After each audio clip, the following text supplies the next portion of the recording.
Good afternoon. Hello, good afternoon. Thank you for joining us today. My name is Lee Williamson. I'm the president of the Foreign Correspondents Club Hong Kong.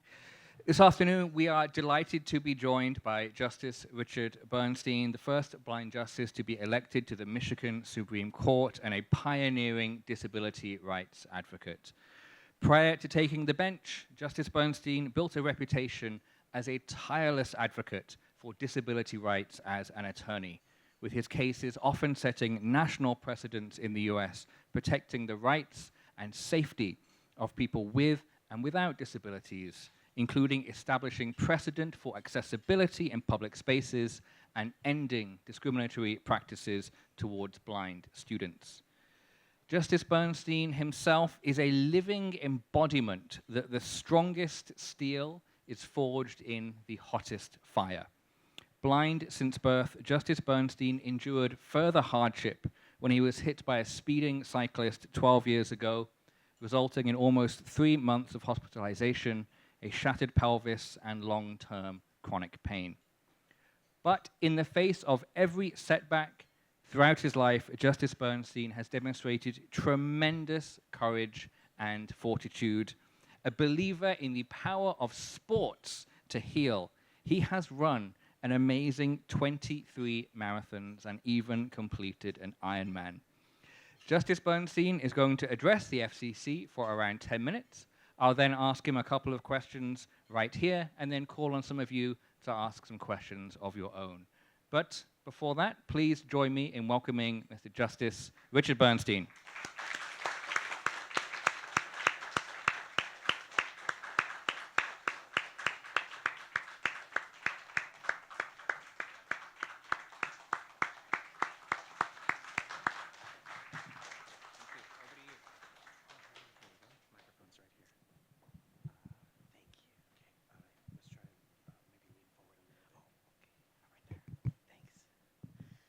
I have to say how much I love Hong Kong, how much I love this community, how much I love the vibrance, the energy, the spirit, and the vitality of a city.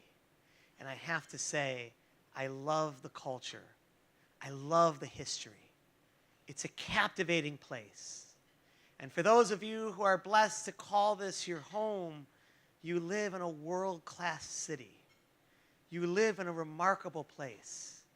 You get to experience things on a daily basis that the vast majority of people can only dream about or only begin to imagine. But yet it is your daily life and your incredible existence. Whenever I do these talks, I always pose a question. I always ask, why is it that if God is so good, He allows for bad things to happen to otherwise such good people? And as journalists and as industry leaders, you have a chance to see this on a first-hand basis.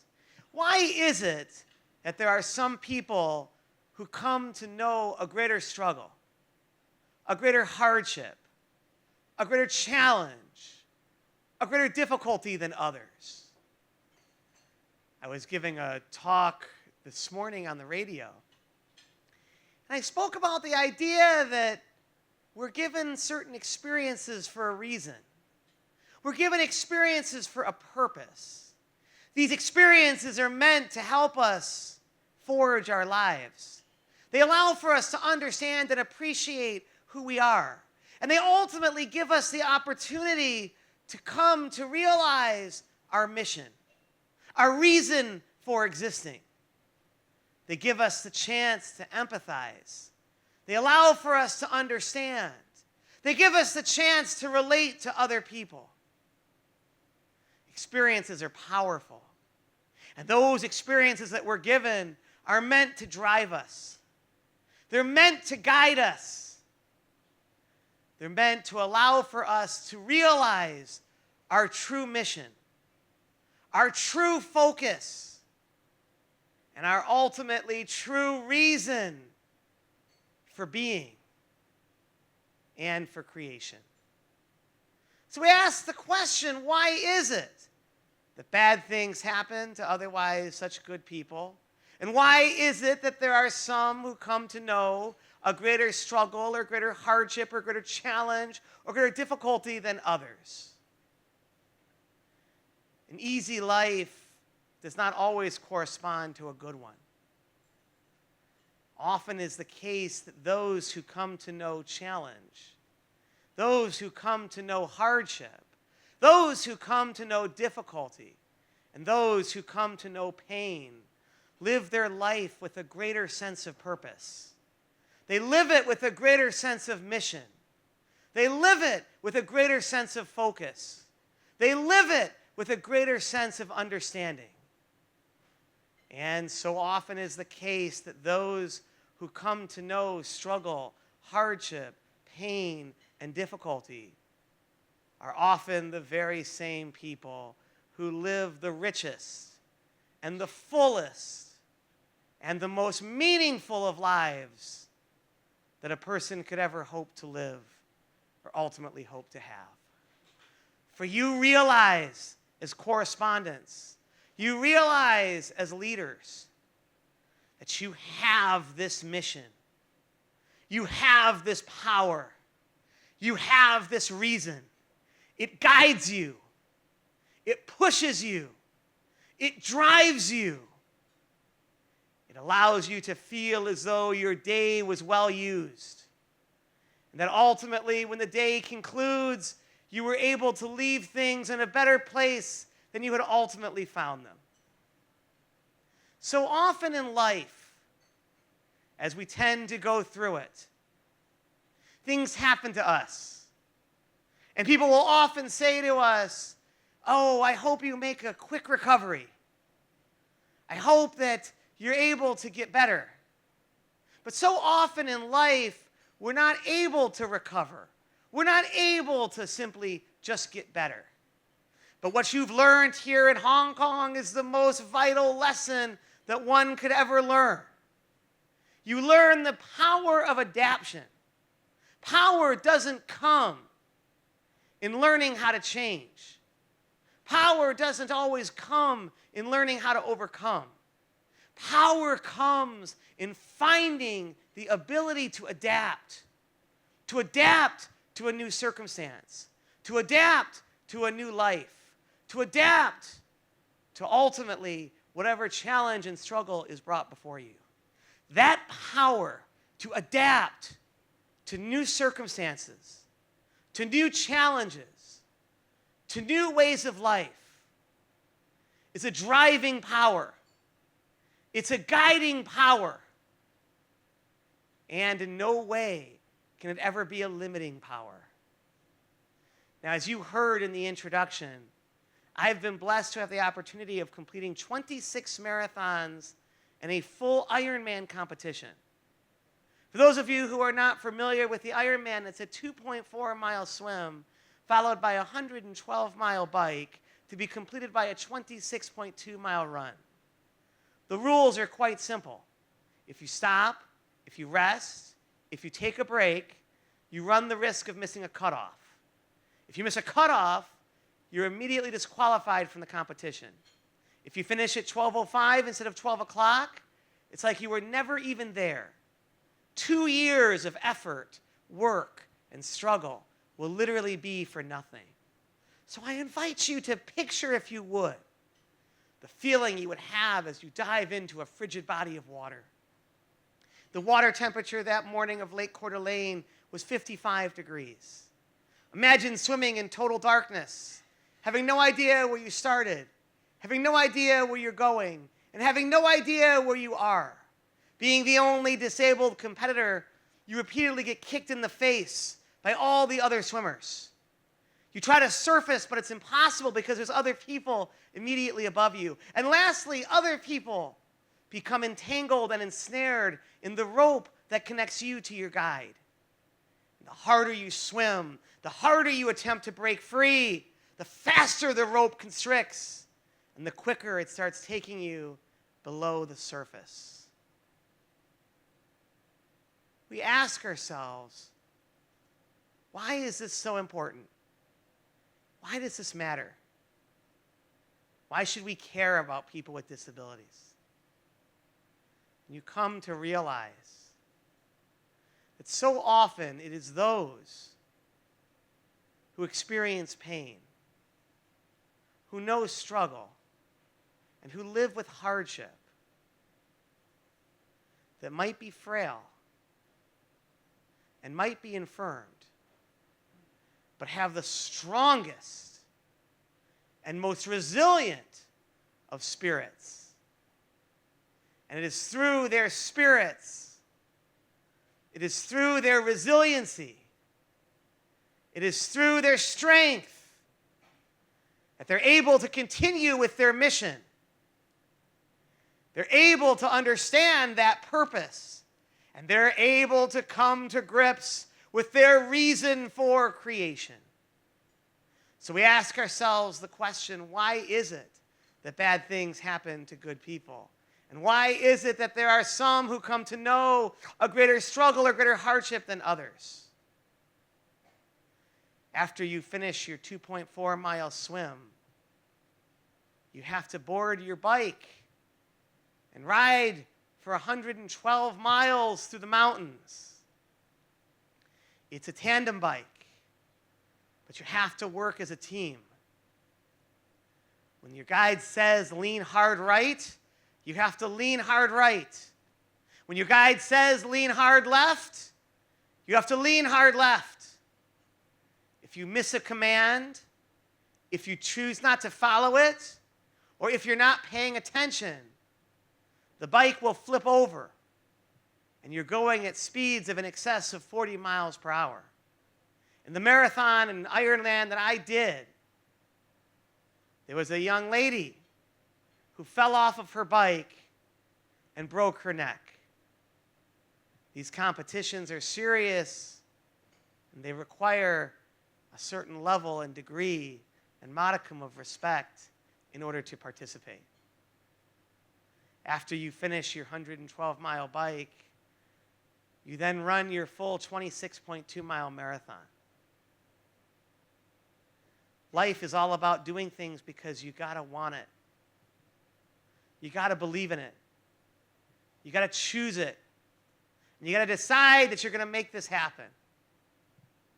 Now, it was a beautiful day in New York Central Park as I was walking in the pedestrian lane. And as I walked, a cyclist was traveling at over 35 miles an hour. And with that high rate of speed, he lost control and struck me directly in the back. As you heard in the introduction, this shattered my entire body. And it required 10 weeks of living in a hospital. And it required having to learn to live a new life. A life where you have to feel and experience pain on a daily basis. But you come to learn that life is about the little things, not the big things. Life is about the ability to sleep through the night. Life is about the ability to go out with friends. Life is about the ability to have a job. Life is about the ability to be able to simply go outside. Life, at its essence, is never the big, only the small. It was a short time after being released from the hospital, and it was time for the New York City Marathon. Now, this would be my 18th marathon, but it would be the first after a catastrophic injury. As we ran through the streets of New York, the pain was becoming unbearable. It was literally becoming insurmountable. And it reached such a degree and such a level that as we crossed the 59th Street Bridge and began running up First Avenue, it became almost impossible to breathe because you were in such agony. But then you come to realize your inner struggle. You come to realize your inner battle. And as you go through that, you hopefully find that which is what we all seek.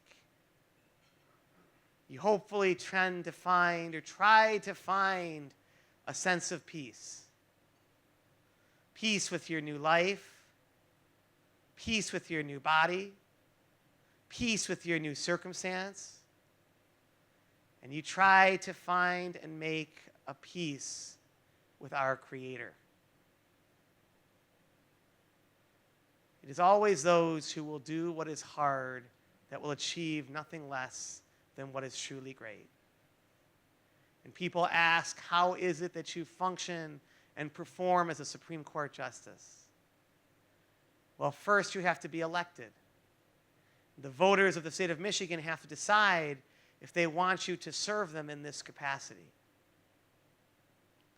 After being elected, you have to figure out on your own how to make it work, how to get through it, and how to ultimately get the job done.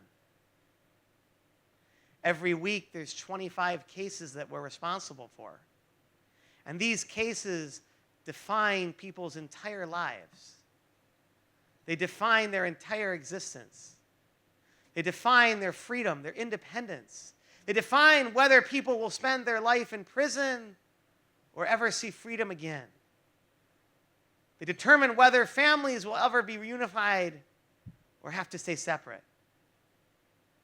They determine environmental ways of life, impacts on communities.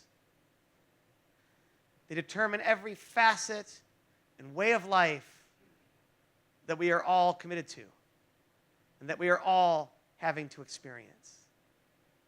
And being blind, people ask, so how does this work? How do you do it? And every week at conference, when we have our 25 cases, I'm not able to use Braille because it's too voluminous, the material. I'm not able to use technology because if you're using technology, you're not able to relate or connect to what your colleagues are saying. So I am forced and required to have to memorize all the cases that come before us and learn them to such a degree that when I have my mental trigger, when I'm told that this is a case that involves 2 homicides, I can recall the case in its entirety. And not only that, I can recall all of the common law cases that correspond to the case that I'm having to decide. Our lives are determined by the experiences that we're given. But as has been said before, it is up to us to use those experiences to do something impactful, to use them to do something meaningful, and to use them to have an effect, to create change, and do something that can ultimately have a profound impact and effect on the lives of those that we are sent to serve. So we ask again, why is it that bad things happen to otherwise such good people? And why is it that there are some who come to know a greater struggle or greater hardship or greater challenge than others can possibly imagine or attempt to comprehend? I conclude with my favorite biblical story. It's a story that I always share whenever I speak because it's a story that helps to guide me as I go through life. And it's the story of the angel coming upon Jacob. And as we know from Scripture, there existed an immense battle. And the battle raged until the dawn. And when the sun rose, the angel blessed Jacob and gave him a new name, the name of Israel, which translates to mean one who struggles with the Creator. But Jacob was not left uninjured. He would walk with a limp and no great pain. I've come to believe that we're given this kind of pain. We're given this kind of difficulty. We're given this kind of hardship. We're given it to us for a reason. And ultimately, it's only through that understanding and that appreciation of pain and struggle and hardship that we're able to truly serve, that we can understand and appreciate the challenges and hardships that our friends and our neighbors and our colleagues have to experience every day. And ultimately, it is only through this that we're able to truly serve,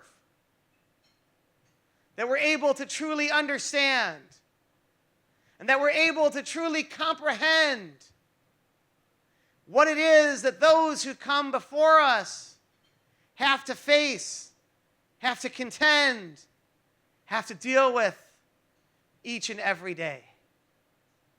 And it's only through that understanding and through that appreciation that we can understand the whole story, the real story, the actual story.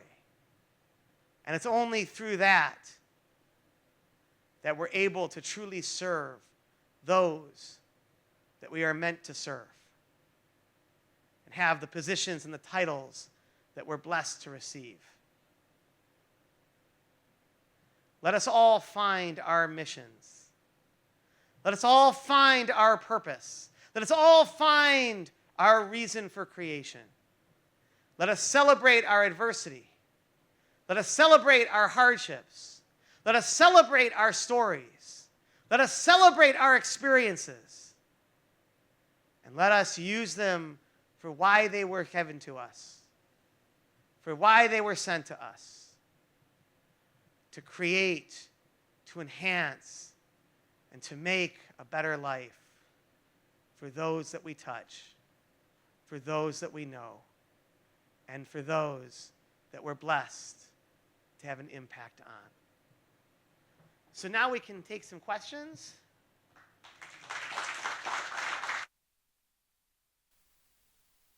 Thank you so much. Please take a seat this here. Okay, this one over right this way? here. This one right here. Yeah. Oh, very good. Well, firstly, thank you on behalf of all of us for those words that were powerful, moving, and inspirational in equal measure. I know will stay with me for years to come, and I'm sure I'm not the only person in the room who had your words had such a profound impact upon. Justice Bernstein, I want to start with something that you just said, which was that adversity and hardship and challenge, how that gives us pain, but also purpose and connection. You said something that really almost knocked me off my chair. You said, an easy life does not always correspond to a good one. Can you talk a little bit more about how adversity has shaped the way that you see the world, and also how you navigate through the everyday decisions we all need? Absolutely. So adversity for me basically corresponds to waking up every day and feeling as though you have to do something with your day, that you can't just let it go to waste, that you have to do something great and grand and bold, that you have to take the time that you're given and truly make it count. And I think that's what it really comes down to. That notion that adversity is part of life, and especially with me, because I live with physical pain, and that's a tough thing to live with. But what happens is that you can't just lie in bed all day. You have to push forward, and you have to live with this pain. It's always there. It's just always present. And so you realize it's always going to be present. It's always going to be there, but you have to push through it, and you have to be able to live through it. And sometimes, if you can look at it from the right perspective, that pain becomes a reminder of what you're sent here to do and what your mission is. And it constantly and continually is an omnipresent force that drives you forward and that pushes you forward and that allows for you to move forward knowing that you have something that's important to accomplish and something important to achieve.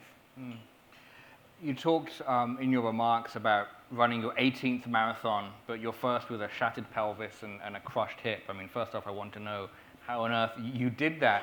But importantly, you gave a TED Talk when you spoke about that, and you said something I thought was also really profound. You said, quote, "It's the most painful of beginnings that lead to the most triumphant of finishes." the body is mortal, but the soul is all-powerful. Correct. Those are incredibly inspiring words, but words that may seem just like that to many of us. Inspiring words, but something that is difficult for us to follow in actuality. For those who have been inspired by your words here today and want to follow in your footsteps, what would be your advice to help us take those first few steps? You just take everything one day at a time. You do everything one step at a time. And ultimately, if you do everything one day at a time and one step at a time, things usually tend to find their way. When I first showed up at Achilles to do my first run, if they had said you were going to do 26 marathons and an Ironman, I never would have come back. But we didn't do that. We started by doing just 1 mile, and then 2 miles, and then 3 miles, and then 5 miles. So we started slowly and built on that. And it was through that progression that we were able to ultimately move to doing a marathon. And then after doing a marathon, we did 1, then we did 2, then we did 5, then we did 10, then we did 15, and we just kind of kept going. But it was all through that progression. It was all through one step and one day at a time that I was able to work out and work out okay.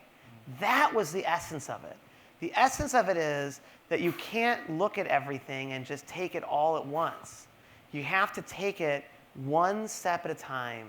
And if you take things in moderation and you just simply do it in moderation, by doing it one step and one day at a time, you're going to find that things are going to work out for you and they're going to work out okay. As long as you don't get overwhelmed by the process that lies before you.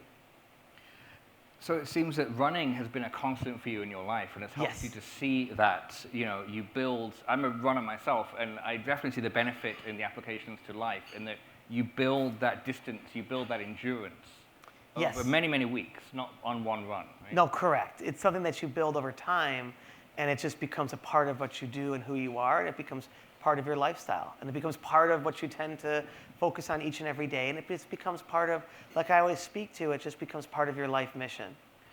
Justice Bernstein, before I ask my next question, let me just let you know there's a small table and also some water in front of you. Great. As I realize you've been talking for quite a long time. No, this is great. Thank you. Refresh. You've had a lot of experience, as we've just covered, dealing with traumatic events, and through sheer force of will and determination, coming through them on the other side, and even turning them into positives that drive you on. In your home country, former President Donald Trump has just undergone an incredibly traumatic experience of his own in a failed assassination attempt. What would be your advice to him as someone who's gone through multiple traumatic events? Well, I think his perspective of it is going to be that the way he's going to see it is he's going to see, not that this is actual fact, I'm just saying the way I think he is going to view it, or he's going to see it, is that he's going to think that he survived this from some divine perspective. Whether that's true or not, we'll never really know. But I think he will probably gain more energy and passion from it, just because he's going to think from his persona that, wow, he survived this and he's just going to move on to do other things. I think it might enhance, I think in a way it could wind up enhancing his view of himself or his perspective of himself. He survived, and as a result, he now has this greater mission and purpose, and he'll see it from that perspective. And on the other side... but whether it's true or not, I'm not commenting. I'm not allowed to as a judge. Sure. I'm not allowed to say, what my feeling is towards any candidate who's running for any position, because in many situations, will probably be deciding the election in a lot of ways. The Michigan Supreme Court, Michigan's going to be a pivotal state, and I think we're going to have a huge influence over just how electoral politics works and elections are going to be handled, and the process that goes into running an election, at the end of the day, is decided by the state Supreme Court. Each state decides for itself how it's going to run its own election. It's not a federal decision, it's a state decision as to how people vote, who votes, the way they vote, what the process is for the vote. All of those things are handled by state Supreme Courts. So Michigan will determine its own electoral politics.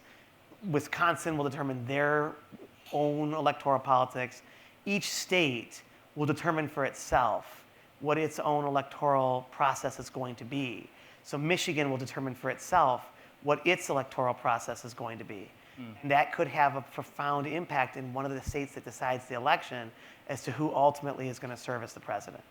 How do you think that's going to play out? How do I think the election's going to play out? No, the process. It's too hard to tell yet because we're going to have to see what cases come before us. But I know there will be a litany of election cases that are going to come before us. A litany of them. There were the last time. So I'm absolutely confident that we're going to have a number of election cases that we'll have to decide. And we'll have to see based on what the issues, what the fact patterns, what we're ultimately going to have to decide, we'll have to see. I'm not sure if you're able to comment on this, but I'm going to ask you anyway, and we'll find out. Earlier this month, the US Supreme Court ruled that Donald Trump cannot be prosecuted for actions that were within his constitutional powers as president. This was a landmark decision that recognized for the first time any form of presidential immunity from prosecution. Chief Justice John Roberts wrote in the ruling that the president may not be prosecuted for exercising his core constitutional powers, and he's entitled to at least presumptive immunity for his official acts. In her dissent, Justice Sonia Sotomayor wrote, quote, "The relationship between the president and the people he serves has shifted irrevocably. In every use of official power, the president is now a king above the law." That was from the dissenting opinion. Right. What is your interpretation of this law, particularly with regards to what are official or unofficial presidential powers, and could encouraging an insurrection on the US Capitol constitute an official act, as you understand this ruling? So I can't comment on pending litigation or current litigation or things that are going to be in litigation, which these things are going to be. But I could basically comment on things that have happened in the past and that have shaped us kind of in the past. And one of the things that I would comment on is that if you were to look at this US Supreme Court decision, you'd have to ask, what would the implications of such a decision be on what happened in Watergate? You know, would Nixon still be president? And that's the real question, which is that, you know, ultimately, if you create an environment where the president isn't required to have to adhere or to follow the rules that are set forth that everyone else has to follow, then ultimately, what is the consequence to that? Now, what the Supreme Court is ultimately saying is that, you know, the president makes decisions each and every day that are very challenging and very controversial. And what their position would be is that you don't want to have a criminalization of politics, which is that for every single thing that someone in elected office does, is that going to trigger a criminal investigation? I mean, think about like what happened in all the different presidents. I mean, how long has it been since we've had a president where there wasn't a special prosecutor? I mean, in every presidency now, you know, going back to Clinton, you now have a special prosecutor that's been assigned in every single presidency. And so the question really has to be asked is that, you know, that's what the court's saying is that, are you making it so that now that whenever a president does anything, you're basically going to make it so that they're going to always be held accountable and responsible in a criminal context or through a criminal lens? That's what they're saying. But the question then becomes, you know, everything is a matter of degree. Like I always take it back to my own personal situation with pain, right? I experience pain on a 10 every day because of my injuries. So it's a matter of degree. And the question here is that, look, if you're talking about certain presidential actions, maybe in that situation, having special prosecutors and doing all the kinds of things that they do, is that really a little too much? And does it make it so that you really are inhibiting the ability for the chief executive to do their job? But at the same time, it's the level of degree. If the chief executive, and I'm not making any position or saying anything about this, but if the chief executive does take certain actions that can put people in danger or that can, you know, ultimately question the validity of the Constitution, is that too far or is that too much? So I think really kind of what the Supreme Court kind of missed here is the level of degree. And I've learned that as a Supreme Court justice, which is it doesn't have to be a zero-sum game. It doesn't have to be 0 or 100. There are always different things that exist within the middle that you're able to kind of ultimately elucidate on. So smart judges don't always look at it as though it's black or white. They don't always look at it like it's all or nothing. They look at it from a perspective of, what is the intensity? What is the validity? What is it that, what is it that makes it too much or too little? And a lot of times just following it in a gradual perspective so that you're just doing it as a matter of degree. You're doing it as a matter of degree can make this better. What they could have done was they could have said the president is immune from certain things, but not other things. They could have said that certain conduct is prohibited while other conduct isn't. They could have made it a little bit more like nuanced, but they didn't. And I think the law is always found in nuance and how you nuance something to get you to where you have to go so that for the most part, nobody's happy. But in the end, you're making it so that it's sustainable and livable and pragmatic. So it's not a zero-sum game. It is a matter of degree, as you said. So this issue that is still in the balance as to what is an official presidential duty, what is an unofficial presidential duty, which was not defined in the ruling, this is something that will be litigated on and decided? Oh, absolutely. This is going to go on forever. Absolutely. Because you're going to have to determine what is an official presidential function versus what is not. Right. And the question is, does it matter where it happens? Does it matter how it happens? Does it matter how it takes place? So all of this is going to be determined and dictated based off of how the courts now have to interpret this, but it's going to create a new wave of litigation that I think is going to be, quite extensive and problematic. How long will it take to get through the courts to the point where judges and society has a clearer grasp as to what this judgment really means in terms of this is an official duty, this isn't? It's going to take forever because you're going to have to wait for a case to come. You're going to have to litigate that case. You have to wait for another case to come. You have to litigate that case. It's going to go on for quite some time. I talked in the introduction about your role as an attorney in defending cases and bringing cases before the bench around disability rights. As a judge, you enforce laws now. Correct. How can societies write better laws to support people with disabilities? Well, I think the key is that we do the best that we can. And a lot of times it's not just in the writing of laws, but it's in the enforcement of them. And I'll just give, like I gave some quick examples, but one of my big cases that I handled in the beginning was dealing with all U.S. transit, how you run a bus system. And this affected not just my city, but it affected cities all across the country as it pertained to how a transit system in the United States is supposed to operate, how it's supposed to function, what it's supposed to do. And another case that I handled which is something I was very proud of, was aviation. What is aviation's responsibility for people with disabilities? How do you build an airport? How do you construct an airport? How do you ultimately make sure an airline has the necessary protocols and procedures in place to service those with disabilities who wish to fly and wish to be a part of commerce?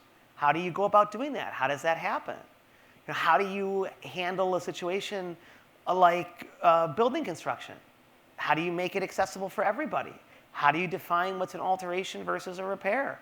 In the United States, if you repair something, you don't make it ADA compliant, but you alter it, you do. So how does that all work? These are all the kinds of cases that have to be decided, and Congress isn't able to really appreciate everything that comes out of it. They might pass a well-intentioned law, but that law might have a number of caveats that come with it. That law might have a number of issues that come with it. That law might have a number of undecided disputes that are going to arise as a result of it. So it doesn't really just work out that simply or that easily. And you can try to pass certain laws, but you really do need to have judicial interpretation and judicial review. One of the things I do talk about quite a bit wherever I speak, wherever I go, especially in places like Hong Kong, is COVID was a big issue in the States, as it was here. But the question that we had to answer in the States with the courts, and what I had to do as a judge, is determine, were regulations under COVID subject to judicial review, or were they not? Could you just simply make a regulation and that regulation would basically be, that's it? But we had to decide, what is an appropriate regulation? What is judicial review? What can the courts oversee? What can they not oversee? And so this was something that the courts had to decide. And we ultimately did hold that, yes, the judicial review does apply to governmental sanctioned COVID restrictions, that you have to be able to have court oversight when ultimately the executive branch chooses to take action that affects people's rights and responsibilities. And also, we ran into the same issue too, where basically, in the United States, and I spoke about this at the consulate yesterday, and they've been amazing. Our US consulate has been incredible because they've really fostered this trip, they've created the relationships, and they've done such amazing work just to allow for us to have these platforms and these opportunities. Mm-hmm. That's all due to our diplomats at the US consulate, who basically are just doing this because they care about disability issues. Right. And they want people with disabilities to live a better life. And that's really all this is about, is just giving disabled people a better life. But going back to the COVID, which I was speaking about yesterday at the consulate, going back to the COVID discussion and questions, in some places there weren't any type of regulatory ability to oversee how COVID was being enforced. So it was just determined by the executive branch. Now in the States, it's more complicated because each state makes its own determination. So each state has its own police power. So each state can determine how it's going to use its police power to make its own determination and decision as it pertains to how it's going to enforce these rules and these regulations. Now, when I wrote my opinion on this, I basically said, look, it's a matter of degree, right? The police power of the state does exist during COVID to do regulation, ultimately as it pertains to what can be restricted and what can't be. But I had to balance that with the Bill of Rights. And as I always speak about, the Bill of Rights is a critical document that, for all intents and purposes, protects people from their government. And so the biggest challenge I had was, do you put a pause on the Bill of Rights? And if you put a pause on the Bill of Rights, does it remain the Bill of Rights because now it can be paused for specific reasons or certain reasons? So how do you approach that? How do you work with that? What do you do with that? And these were all questions that we had to decide. But again, the law is nuanced, and the law is a matter of degree. So as I wrote my opinion, I said that there are police powers that the state can use as it pertains to COVID restrictions, but they have to be reasonable. They have to fall within reason. They have to be justifiable, and you have to be able to prove them to the court, that these are reasonable, that these are appropriate, that these are not overwhelming restrictions that are going to overly inhibit the Bill of Rights and the rights of people to live their lives. So it's about intent. It's about the intent, but it's also about preservation of the Bill of Rights, meaning that the Bill of Rights in our country's history has never been suspended. COVID was the first time that we ever suspended the Bill of Rights. So now the question then becomes, can you suspend the Bill of Rights for other purposes or for other reasons? And I always talk about this whenever I speak. I always speak about this, is that it's really the job of the courts to be unpopular. It's the job of the courts to make decisions that people don't like. And it's the job of the courts to do things in difficult times that people really hate. It's very easy to go along with public sentiment when the public is scared or when the public is nervous, when the public is anxious, when the public is fearful. It's very easy to take away people's rights because people will always sacrifice their rights when they're scared or when they're anxious or when they're nervous. People will give away their rights in a second. But it's up to the judiciary to make sure that when that happens, that people don't give up their rights, that their rights stay on, because ultimately most crises end. And when they end, the question then becomes, what rights and responsibilities still remain? Do those rights and responsibilities remain in a permanent basis, in a permanent manner? I could ask you about 5 follow-ups, but I'm conscious we're running short on time, and I want to give everybody else the chance to also ask a question to Justice Bernstein. So please do raise your hand if you have a question, and a microphone will come towards you. The gentleman over there was first with his hand up. Please do identify yourself and ask your question. Okay. Judge, good afternoon. Thank you very much for those inspiring remarks. I'm Mike Rouse. I have a column in the South China Morning Post every 2 weeks and a radio show on RTHK every week, although this week it'll be twice because all the others are on holiday. And secondly, I should also compliment you for defying the advice of your own State Department, which advises Americans that it's very dangerous to visit Hong Kong, whereas in fact it is one of the most safe cities in the world. We do not. It's been lower. Oh, thank you. We have a lower travel advisory for Hong Kong than we do mainland China. Well done. Catching up with real life. There you go. Sure. You heard it here. So, I love this. This is far too much. The question I have for you is, as you know, on our Court of Final Appeal, we have judges from other common law jurisdictions who sit in on important cases. So they're one of 5 adjudicating important cases. If the Chief Justice of Hong Kong were to invite you to be on the panel of overseas judges from other common law jurisdictions, would you consider that invitation? Oh, absolutely. And our court, we have a lot of time off. So we get, you know, we pretty much get July and August off, and we also have February off. So I would actually have the time to do it and would be honored to do it if I was asked. Great question. Okay, very quick answer. Excellent. Who else has a question? Justice Bernstein. The lady back there. Hi, my name is Vienna. I'm a university student in the UK, but my dad is from Boston, and I'm born in Hong Kong. I was just wondering, how do you think the events of your life have impacted your thought process compared to other judges? And do you think there's a case that really exemplifies that?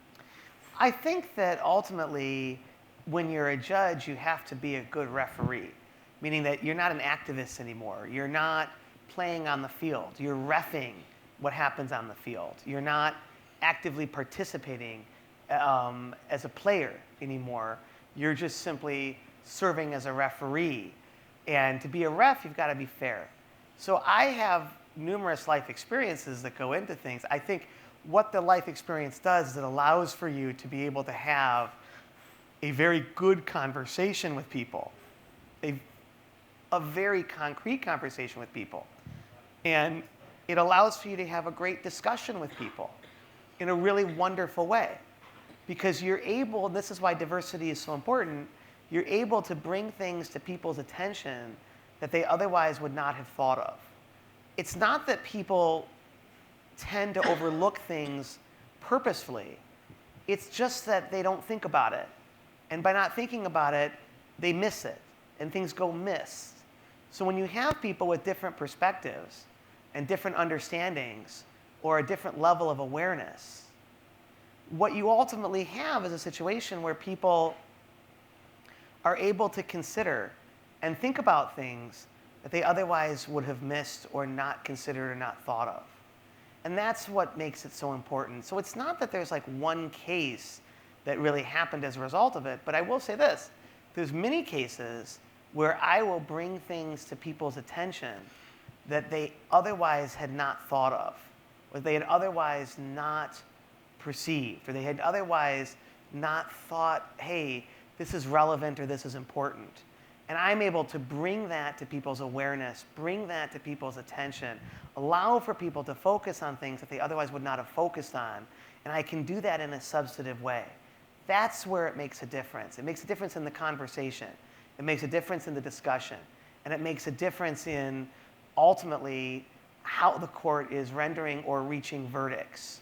And you're able to do this because you're just part of the analysis. And you're allowing this discussion to be free-flowing and free understanding. Thank you. We have time for one or two more questions. Gentleman back there.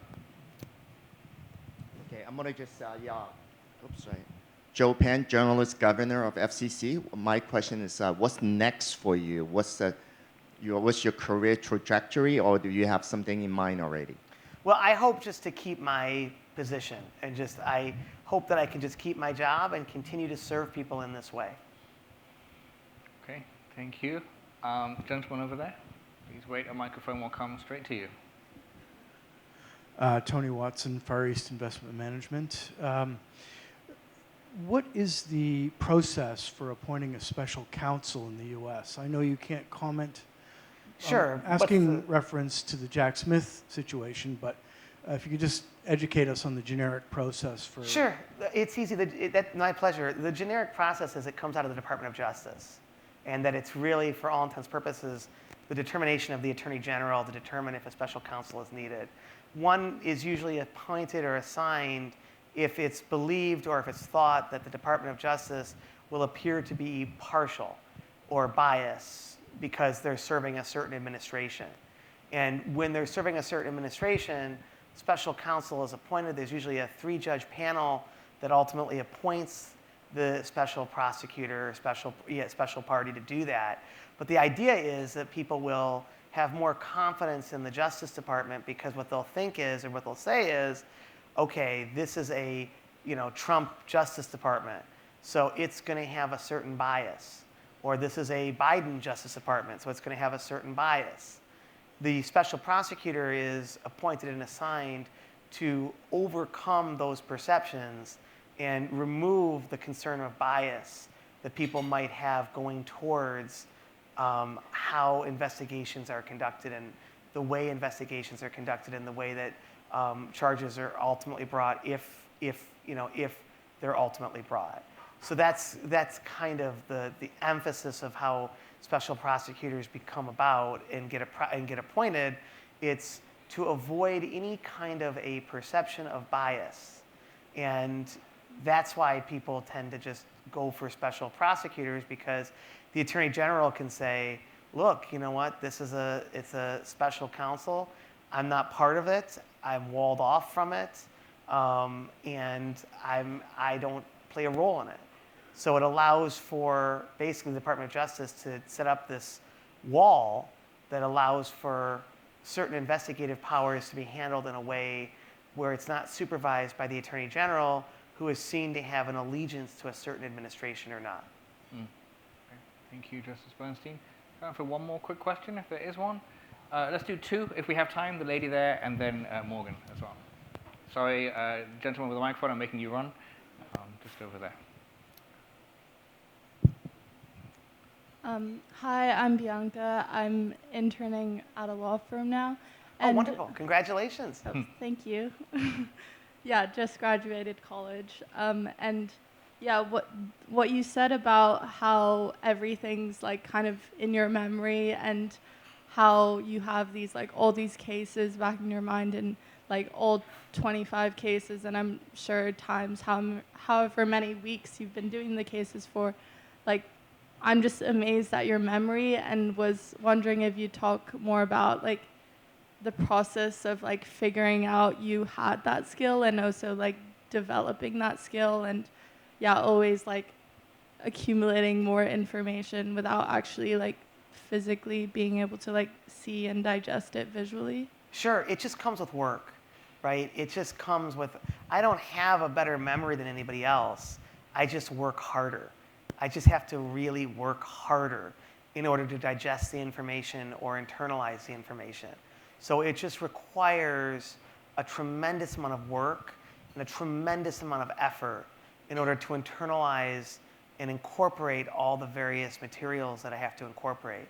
But that just comes from having a very strong work ethic and strong belief in what it is that you have to accomplish. But it doesn't come easy. It comes with tremendous amount of work. Thank you. Morgan, last question. Hi, thank you. I'm Morgan Davis. I'm Vice President here at the FCC. Oh, wonderful. And an Illinois native.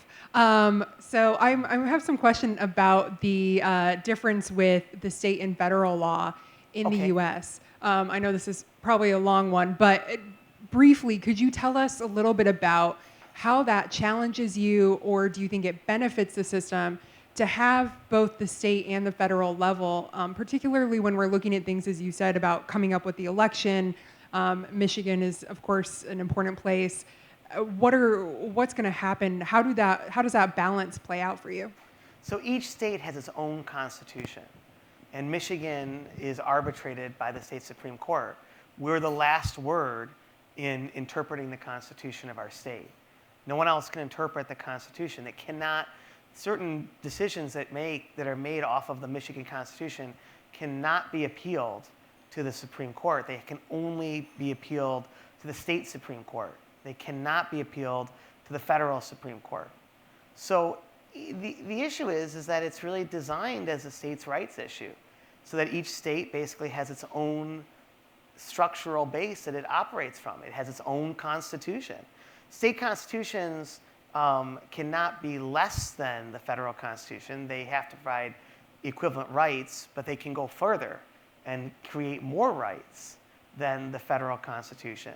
But I think that it works pretty well because ultimately what is good for Michigan is not necessarily going to be good for Nevada.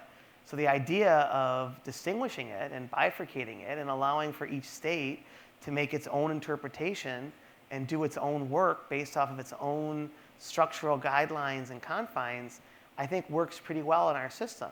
So ultimately, you have the federal system and the state system, but there are certain things that are unique to each state, and that uniqueness is what the founders wanted to create. I mean, basically, when you had the Articles of Confederation, it all kind of came back to the notion of states' rights and having states' rights. And the idea was that we're not just one federal system, but that every state has its own rights and responsibilities and has its own ability and way to function. And that each state can kind of govern itself and govern its people in the way that it chooses to do so. And that's a very powerful kind of determination that was ultimately made. But I don't think it really creates much confusion because ultimately, people know that, for example, like your traditional murder case, that's going to be a state case, right? Your traditional criminal case, that's going to be decided by your state courts. 95% of the litigation in the United States is handled by state courts. 95%, only 5% of all litigation is handled by the federal courts. So what that means is that your vast majority of litigation, vast majority, your vast majority of action, your vast majority of things that are happening kind of within the court system is going to happen at your state level. That's where really, for all intents and purposes, all the critical decisions are usually made. Now, the federal courts deal with kind of high overarching things, which are big, but they're less often. And they don't deal with, for all intents and purposes, the actual kind of genuine litigation that's happening day in and day out within the state courts. State courts are always where the action is. State courts affect most people. They impact most people. They have power over most people. State courts, for all intents and purposes, are the courts that you're going to interact with, that you're going to interface with, and that are going to have the biggest impact and effect on how laws are interpreted and defined, because they are unique and representative of each individual state's needs and responsibilities. Why was abortion a federal issue for 50 plus years? Because the U.S. Supreme Court made it a federal issue. And, and I can comment on this because it's a case that's already been decided, but ultimately they determined it's a really good question. So that's where your fight is. Your battle is that it was determined to be a constitutional right. It was determined that you had a constitutional right to your reproductive system if you're a woman, and that no one should be able to do that. So it was determined as an actual constitutional protection and constitutional right. What did the U.S. Supreme Court do? They basically said that it's a states' rights issue. And they ultimately said that this is to be determined by each individual state. So each state now can make its own determination as it pertains to what is permissible and what is not under the abortion guidelines or standards. The problem with that, the reason that this is so problematic is because when you basically say that Michigan can do one thing, Nevada can do another thing, Illinois can do another thing, when something is as sensitive as this issue, you create all kinds of problems because now you don't have a single standard. You have 50 different standards now and 50 different approaches to it. That's a huge problem. So somebody that lives in Michigan, we held that they have a constitutional right to abortion. So in Michigan, it was determined and decided by our court that, it was determined that it was a referendum, that the state voted, and I think it was over 70% voted that people should have a right to make their own choice. So in Michigan, there was a statewide referendum. It passed by 70%. It literally was like a 70-30 kind of a margin. So it was pretty powerful in that regard. But really, like, what happens is that now you're going to have a state like Kansas, or you're going to say like Texas, or a state like Florida, and now you have, situations where people who live in one state are going to have less rights than someone who lives in another state. That's why it's complicated and confusing, because you don't want the Constitution to ever limit rights. So if you live in let's say, Kansas, but they had a referendum too, so it changed that trajectory. But if you live in a state like Texas, you might have less rights than if you live in a state like Michigan. That's where the problem comes in, where you have basically a bifurcation of rights, and you have a loose confederation of rights. And ultimately, someone who lives in one state is going to have certain protections, whereas someone who lives in a different state isn't going to have those protections. That's a problem. You can't really do that in the US, where basically you have limited rights in one state versus maximal rights in a different state. That's why there's such fierce fighting over this. But the Supreme Court has spoken on this. They have spoken. It is now a states' rights issue. So, and they're not going to revisit that. It's decided. It is states' rights. So now each individual state will have to make its own determination. And now there's going to be litigation. And now there's going to be state referendums. And now it's going to go on and on and on and on. I think the reason that the US Supreme Court did it was because they wanted it just to be a settled issue. And they thought by doing it on a federal basis, they would create a standardized basic issue that would just, for all intents and purposes, govern all states. And they thought that would settle the question and settle the issue. Now that you have 50 states that have to make their own determination and decisions, it's now going to fluctuate. It's now going to change. And it's now going to be an issue that it's going to go from being an issue that was once decided to being an issue that is never going to be decided, because it's going to be ongoing litigation that's going to extend and exist forever. Well, again, I could have asked about 10 follow-up questions, but I am conscious of time. Justice Bernstein, it's been a fascinating conversation, part civics lesson, part political conversation, and also just so many inspirational words about the power of resilience and turning adversity into triumph. Really Thank you. appreciate And can I just end with this one quick thing? Please. I always like to end with this story. It's something I always like to end with. And it's the story of a pessimist and an optimist who came together on the street. And the pessimist said to the optimist, "Why is the world such a harsh and difficult and challenging place?" And the optimist responded by saying, "I've always believed the world is what we choose to make it." I think you here at the FCC have decided, by your commitment, by your work, by your effort, by your enthusiasm for journalism and for shining a light, you've decided what kind of a world you want this to be.